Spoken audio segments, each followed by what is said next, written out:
Hi, my name's Clay Christensen. I'm a professor at the Harvard Business School.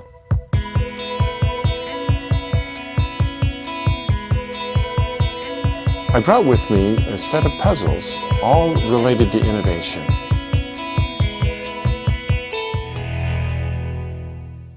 We decided that the way we teach marketing is at the core of what makes motivation difficult to achieve. The most helpful way we've thought of it so far is that we actually hire products to do things for us. And understanding what job we have to do in our lives for which we would hire a product is really the key to cracking this problem of motivating customers to buy what we're offering. So I wanted just to tell you a story about a project we did for one of the big fast food restaurants. They were trying to goose up the sales of their milkshakes. They had just studied this problem up the gazoo. They brought in customers who fit the profile of the quintessential milkshake consumer. And they'd give them samples and ask, could you tell us how we can improve our milkshakes so you'd buy more of them? Do you want it chocolatey or cheaper, chunky or chewier? They get very clear feedback. They would then improve the milkshake on those dimensions, and it had no impact on sales or profits whatsoever.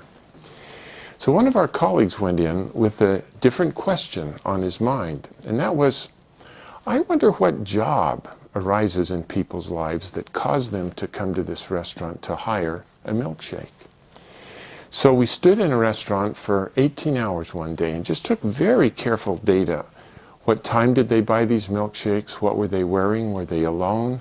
Did they buy other food with it? Did they eat it in the restaurant or drive off with it? It turned out that nearly half of the milkshakes were sold before 8 o'clock in the morning. The people who bought them were always alone. It was the only thing they bought, and they all got in the car and drove off with it. So to figure out what job they were trying to hire it to do, we came back the next day and stood outside the restaurant so we could confront these folks as they left, milkshake in hand. And in language that they could understand, we essentially asked, excuse me please, but I got to sort this puzzle out. What job were you trying to do for yourself that caused you to come here and hire that milkshake? And they'd struggle to answer, so we'd then help them by asking other questions like, well, think about the last time you were in the same situation, needing to get the same job done, but you didn't come here to hire a milkshake. What did you hire? And then as we put all of their answers together, it became clear that they all had the same job to do in the morning, and that is they had a long and boring drive to work. And they just needed something to do while they drove to keep the commute interesting. One hand had to be on the wheel, but somebody had given them another hand and there wasn't anything in it. And they just needed something to do while they drove.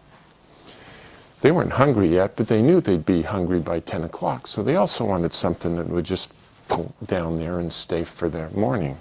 Good question. What do I hire when I do this job? You know, I've never framed the question that way before, but last Friday I hired a banana to do the job.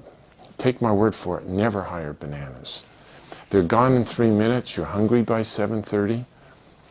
If you promise not to tell my wife, I probably hire donuts twice a week, but they don't do it well either. They're gone fast, they crumb all over my clothes, they get my fingers gooey. Sometimes I hire bagels, but as you know, they're so dry and tasteless. Then I have to steer the car with my knees while I'm putting jam on them, and then if the phone rings, we got a crisis. I remember I hired a Snickers bar once, but I felt so guilty I've never hired Snickers again. Let me tell you, when I come here and hire this milkshake, it is so viscous that it easily takes me 20 minutes to suck it up that thin little straw. Who cares what the ingredients are? I don't. All I know is I'm full all morning and it fits right here in my cup holder. Well, it turns out that the milkshake does the job better than any of the competitors, which in the customers' minds are not Burger King milkshakes, but it's bananas, donuts, bagels, Snickers bars, coffee, and so on. But I hope you can see how, if you understand the job, how to improve the product becomes just obvious.